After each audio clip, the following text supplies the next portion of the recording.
عیسائی لوگ کہتے ہیں نہیں، عیسیٰ علیہ السلام بھی عبادت کے لائق ہیں، اور مریم بھی عبادت کے لائق ہیں، جبریل علیہ السلام بھی عبادت کے لائق ہیں۔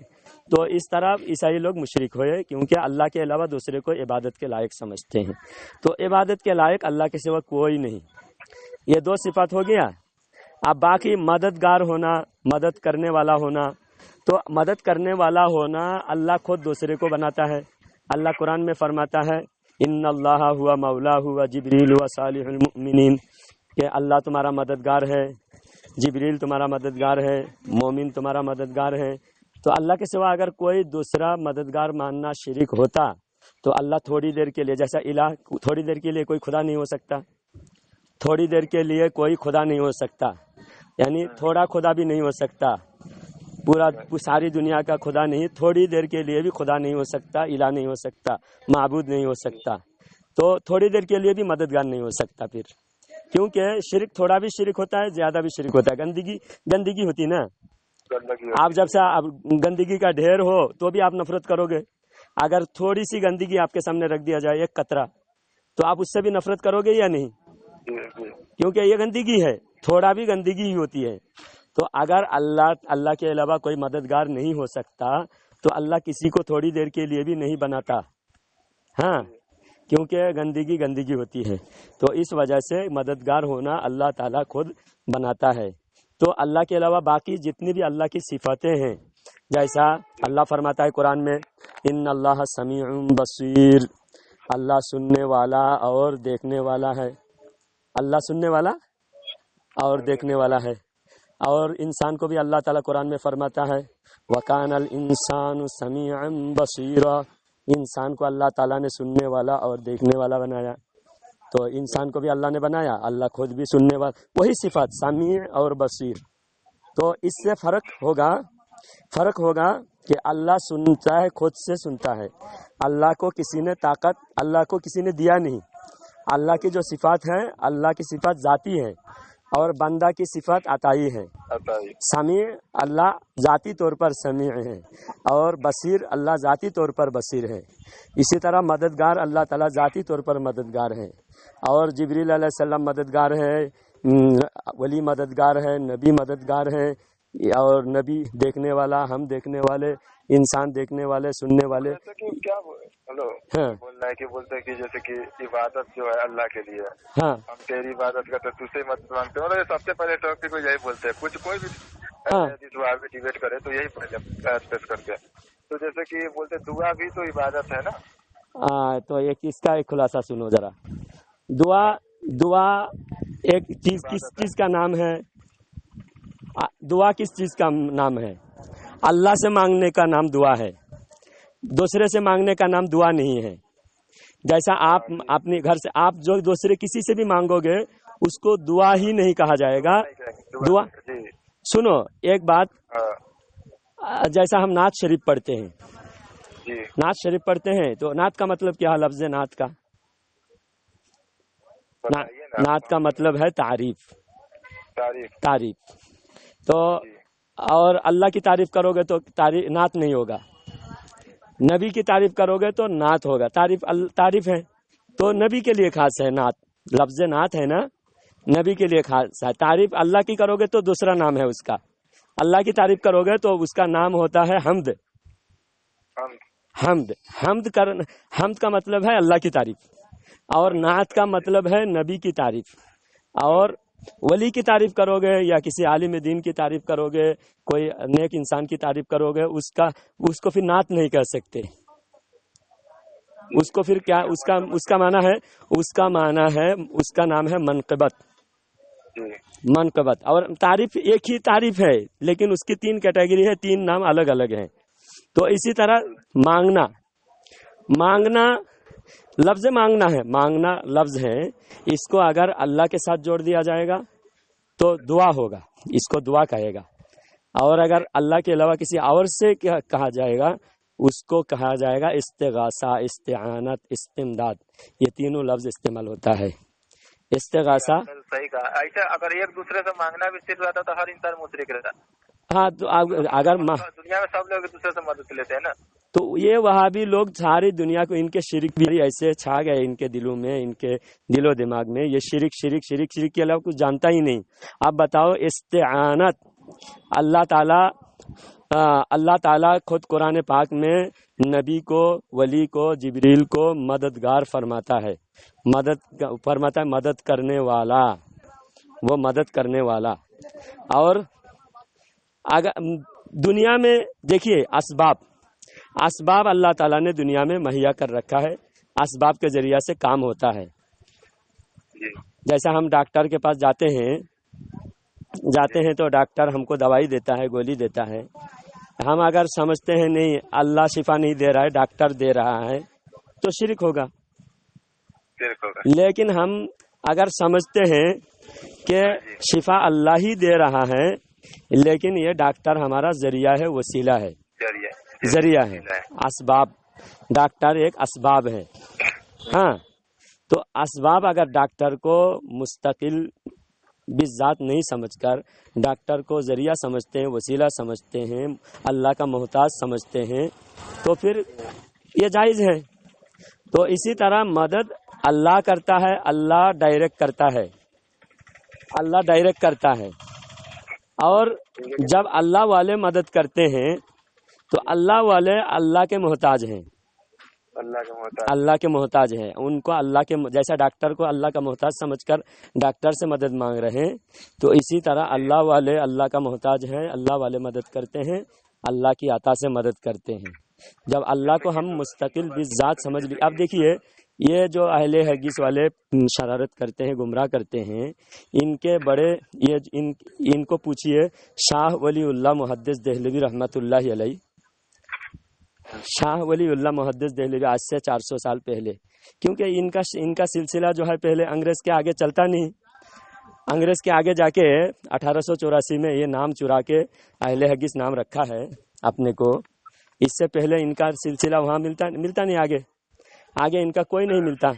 تو یہ کیا کرتے ہیں، ہمارے بزرگوں کے نام کو چراتے ہیں، چرا کے یہ لوگ کہتے ہیں کہ دیکھو عبد القادر جیلانی بھی اہل حدیث تھے اور ولی اللہ محدث دہلوی بھی اہل حدیث تھے، ایسا کہتے ہیں نا، کہتے ہیں لیکن ہے نہیں ہے نہیں۔ اب سنو، آپ شاہ ولی اللہ محدث دہلوی رحمۃ اللہ علیہ ہمعات نام کی ایک کتاب ہے، ہمعات فارسی کتاب ہے، ہاں، اس کے اسکرین شاٹ میں آپ کو سینڈ کرتا ہوں۔ اس کے اندر خود حضرت شاہ ولی اللہ محدث دہلوی رحمۃ اللہ علیہ ایک اپنے شاگرد کو قبر کی طرف اشارہ کر کے فرماتے ہیں، یہ دو قبر ہاں تصرفات می کنند، کہ یہ دو قبر ہیں، کسی بزرگ کے قبر کی طرف اشارہ فرما کر حضرت فرماتے ہیں یہ قبر والے مدد کرتے ہیں۔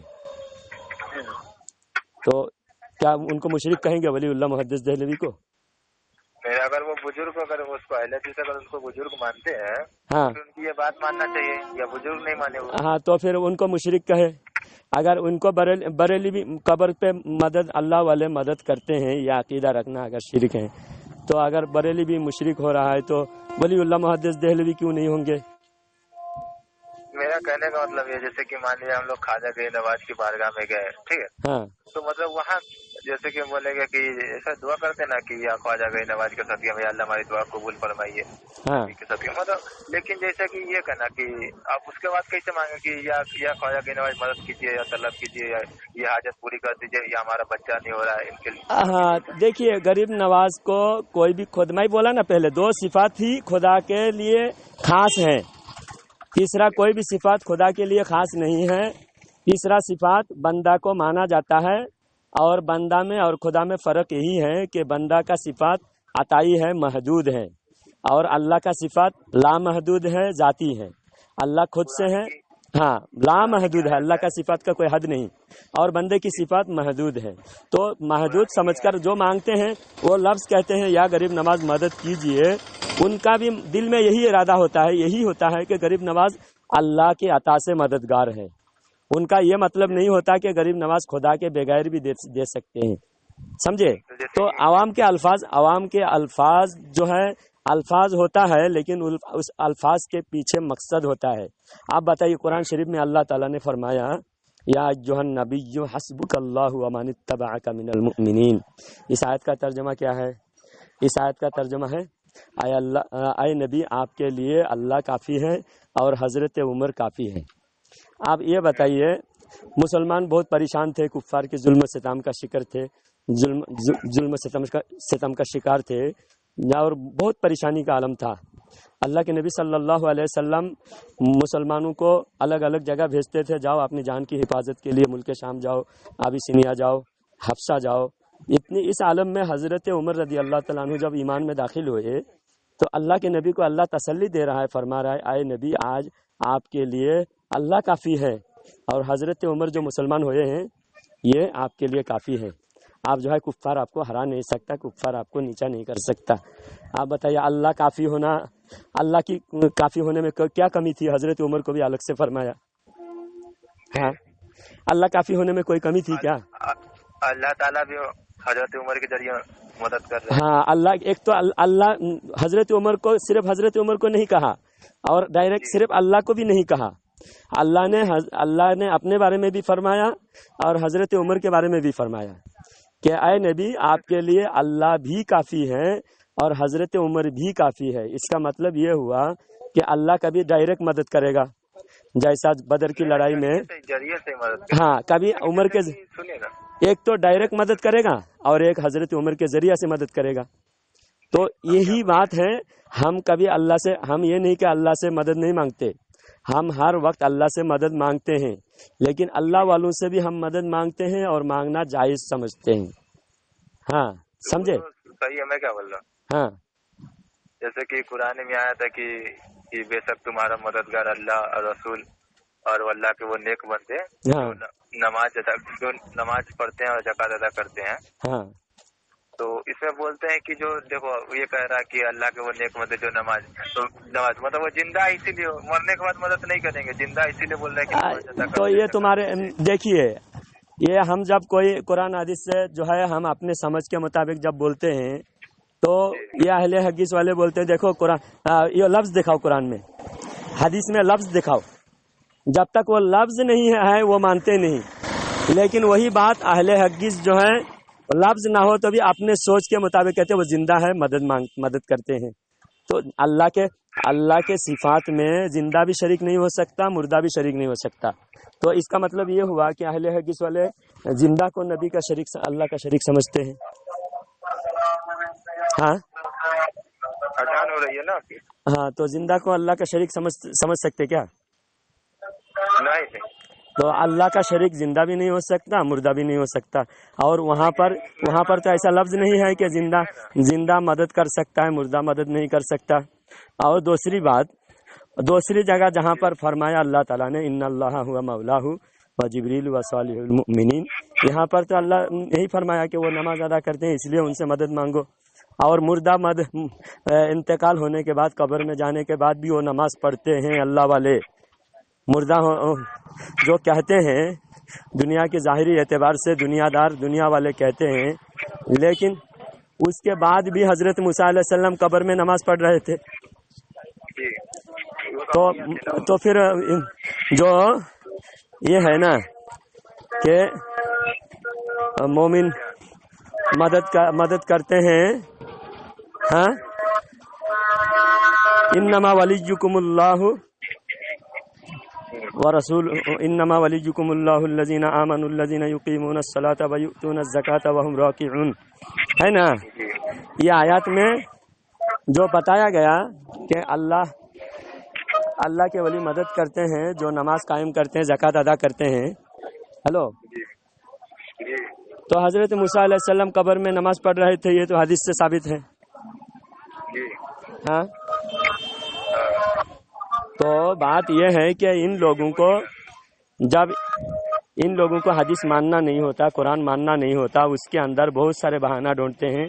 ہاں ہم جائز سمجھتے ہیں اور ہم اپنی طرف سے نہیں سمجھتے، اللہ نے خود قرار دیا ہے اور اللہ تعالی مددگار ان کو بنایا ہے۔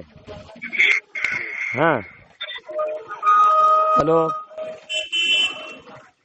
ٹھیک ہے، ابھی میں ذرا ادھر ہوں، باہر کی بہت آوازیں آ رہی ہے، میں بھی ذرا ایک سوئی کے ساتھ بات نہیں کر پا رہا ہوں۔